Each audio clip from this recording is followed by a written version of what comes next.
WKB, welcome back ya guys ya. Kembali lagi dengan aku Calit di channel Sambat Ngoding. Dan di video kali ini kita akan belajar tentang CSRF. Jadi sebelumnya kan kita ketika di form itu kan kita buat input type CSRF kan, tapi kan belum ada penjelasan apa itu CSRF. Dan di sini kita akan belajar bareng tentang CSRF dan kenapa kok kita harus tambahkan CSRF token di form kita. Gimana penjelasannya? Mari kita belajar bareng dan let's go! Okay, let's go.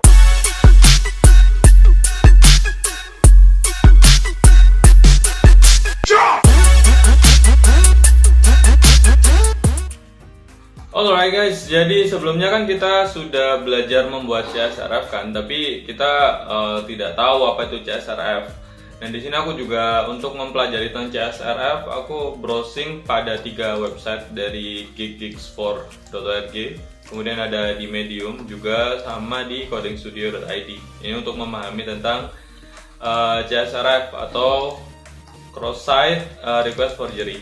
Jadi CSRF sendiri itu adalah jenis serangan yang dilakukan oleh penyerang untuk mengirim permintaan ke suatu sistem dengan bantuan pengguna resmi yang dapat dipercaya oleh sistem. Nah, untuk penjelasan seperti ini saja kan sebenarnya cukup membingungkan ya, karena kita nggak tahu maksud utamanya dari CSRF ini kayak gimana. Dan kebetulan di codingstudio.id ini ada penjelasan yang lebih detail tentang CSRF, mulai dari apa itu CSRF, jenis-jenis serangannya, kemudian cara kerjanya, dan cara mencegahnya. Dan sini akan kita bahas dan belajar bareng tentang CSRF. BTW ini juga kali pertama aku mencari tahu lebih dalam tentang CSRF ya. Jadi di sini kita sama-sama belajar. Kalau teman-teman ada informasi yang lebih jelas atau teman-teman ada yang lebih paham kan bisa tulis di kolom komentar dan bisa share tentang CSRF. Dari artikel yang tak baca ini, CSRF sendiri adalah sebuah serangan cyber pada suatu website tertentu, dan ini berbahaya bagi pengguna website karena biasanya user itu tidak sadar kalau sudah terkena serangan cyber tersebut. Nah, ini yang berbahaya dari CSRF sendiri. Contohnya CSRF ini itu seringnya kayak ini, misal kita dikasih link undangan gitu misalnya, link undangan, kemudian link undangan itu ketika kita klik, nah secara otomatis itu dia akan menjalankan ini codingan dari si hackernya atau cybernya itu, serangan cybernya itu untuk melakukan misalnya kayak transfer uang ke rekening si hackernya, atau nanti dia bisa ngambil username password kalian, atau bisa mengambil uang kalian di rekening. Intinya adalah serangan CSRF itu ya seberbahaya itu sih. Nah, kode pada CSRF itu dibuat agar pengguna tidak perlu melakukan aksi selanjutnya. Jadi dia memang buat kode yang ditanamkan pada URL, kemudian URL itu ketika diklik kodenya jalan, dan dari situ bisa dilakukan phishing dan lain-lain sih. Nah, terus kemungkinan paling parah yang mungkin bisa terjadi dari serangan ini adalah oknum akan transfer uang pengguna ke rekening oknum. Nah, ini dia yang sering terjadi di ini di berita-berita kan sering kan kayak aku lo buka link undangan, tapi ketika habis dibuka tiba-tiba aku cek rekening kok uangku habis, dan itu ditransfer ke nomor rekening yang aku nggak tahu siapa gitu. Atau kita buka aplikasi Dana yang awalnya ada uang berapa, tiba-tiba kok danaku habis. Ternyata itu juga salah satu serangan dari CSRF guys, atau cross-site cross-site request forgery. Nah, serangan CSRF sendiri itu ada 2, yaitu stored dan reflected. Stored ini adalah jenis serangan yang memanfaatkan media aplikasi website untuk mendistribusikan URL untuk eksploitasi. Jenis ini mungkin kemungkinan berhasilnya sangat tinggi karena dari sisi pengguna sudah pasti dalam posisi login pada website tersebut. Posisi pengguna yang login tentu saja mengurangi kecurigaan terhadap permintaan dari pengguna ini, dan web mengira itu memang asli. Jadi memang stored ini itu misalnya kayak dia naruh link nih, posisinya kita udah login, misal udah login Shopee misalnya ya. Terus itu kita browsing, tiba-tiba ada yang menarik nih, linknya kita klik, dan ternyata link itu ada scam atau serangan cyber yang mengandung CSRF. Jadi ketika kita balik ke Shopee-nya kita dan di situ ada saldo ShopeePay misalnya, nah itu bisa diambil sama si oknum itu. Tapi cara yang stored ini itu meninggalkan jejak riwayat yang jelas, jadi kita bisa tahu ini tuh ditransfer kemana kayak gitu-gitu. Nah, sedangkan untuk yang reflected ini tuh biasanya kayak di undangan. Jadi di undangan ada aplikasi dari sistem luar website, kemudian itu diklik. Nah, dari klik itu kayak dia udah nanam di HP kita atau udah nanam di laptop kita. Jadi apapun aktivitas yang kita lakukan nantinya bisa diketahui sama si oknum itu, untuk misal ambil username password kita atau bisa transfer uang ke rekening si oknum kayak gitu. Nah, cara kerja serangan CSRF. Nah, ini kan dijelaskan. Jadi pertama itu pengguna akan melakukan login pada website tertentu. Ini kan sudah pasti, misal kayak undangan tadi contohnya. Kan undangan kita klik, kan ada waktu di mana kita akan cek rekening lah di aplikasi kita. Misal di mobile banking kita cek rekening, kita masukin username dan password. Ketika kita sudah terlanjur ngeklik undangan yang udah ada CSRF-nya, jadi dia itu bisa nge-get itu, bisa nge-record apapun aktivitas yang ada di HP kita.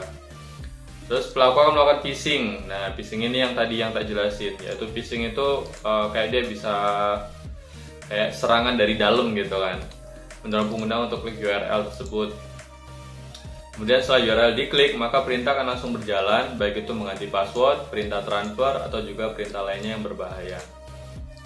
Nah, CSRF adalah serangan yang tidak bisa disadari dengan mudah oleh pengguna atau pengunjung dari website. Jadi setelah klik tidak ada hal yang terjadi yang bisa dilihat pengguna. Namun apabila password diganti, maka pengguna tidak bisa login kembali. Ini yang berbahaya dari CSRF.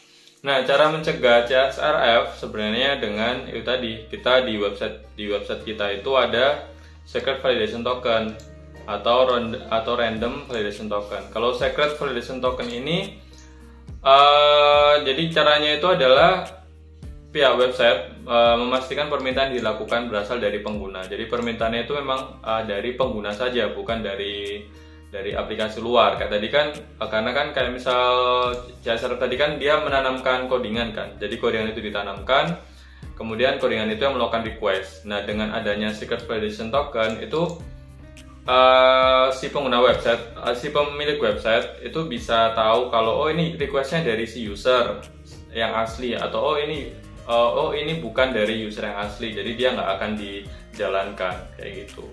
Tapi kelemahannya dari yang secret validation token itu tokennya itu sama, jadi bisa jadi ketahuan gitu loh, karena tokennya itu sama terus dan tidak pernah diganti. Nah, untuk cara yang lebih dinamis yaitu dengan menggunakan random validation token, di mana tokennya itu secara dinamis berubah dan itu dibaca sebagai misal request ini itu memang dari user ini. Nah, di random validation token ini si Laravel itu menyediakan kayak yang udah kita buat kemarin itu, yang pakai input ini, yang pakai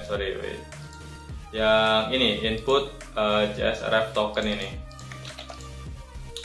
Oke, lah terus BTW kalau misal kalian cek di sini form. Kemarin kan aku cara membuatnya itu kan, nah di sini kalian bisa cek type hidden token, value-nya adalah ini token yang di generate sama Laravel-nya. Terus ini untuk buat token kan kemarin kayak gini kan, PHP Echo CSRF token kan. Nah, sebenarnya ada 3 cara untuk membuat CSRF token di Laravel. Yang pertama adalah dengan cara seperti ini, atau ini kita juga bisa ganti dengan seperti ini. Nah, kita bisa ganti dengan cara seperti ini. Kalau misal kita refresh, hasilnya tetap sama, bisa. Ini cara pertama kan. Cara kedua kita bisa pakai yang di gig ini ada penjelasan. Jadi kita bisa pakai @csrf, @csrf dan kita save, maka secara otomatis dia bakal generate. Nah, ini dia bakal generate CSRF token. beserta inputnya. Kemudian ada cara kedua, yaitu dengan ini CSRF field. Ini juga caranya sama, tapi dengan kayak gini. Nah, oke, dan dia juga bakal akan ngegenerate input juga sama. Nah, kayak gini. Dan cara ketiganya yang udah kita buat, yaitu dengan dimasukkan seperti ini. Kayak gitu guys. Oke guys, jadi itu adalah fungsi dari CSRF. CSRF atau cross site request forgery adalah semacam serangan. Jadi itu semacam serangan phishing yang dilakukan oleh hacker untuk mengambil data kita atau melakukan tugas tertentu. Jadi codingannya itu dibuat untuk melakukan tugas tertentu, misalnya untuk transfer uang atau mengubah password dan lain-lain. Dan di Laravel sendiri itu ada langkah yang dilakukan, atau dari Laravel itu sudah buat antisipasinya dengan menggunakan CSRF token, yang bisa kita buat dengan cara tadi, ada dengan add CSRF atau dengan CSRF field atau dengan CSRF token. Nah, terus fungsinya dengan adanya token ini itu bisa memprevent atau menghalang-halangi script luar yang bukan dari websitenya kita, bukan dari aktivitas pengguna untuk dijalankan. Kayak gitu. Kalau misalnya ada pertanyaan, kalian bisa tulis di kolom komentar, dan sampai jumpa kembali di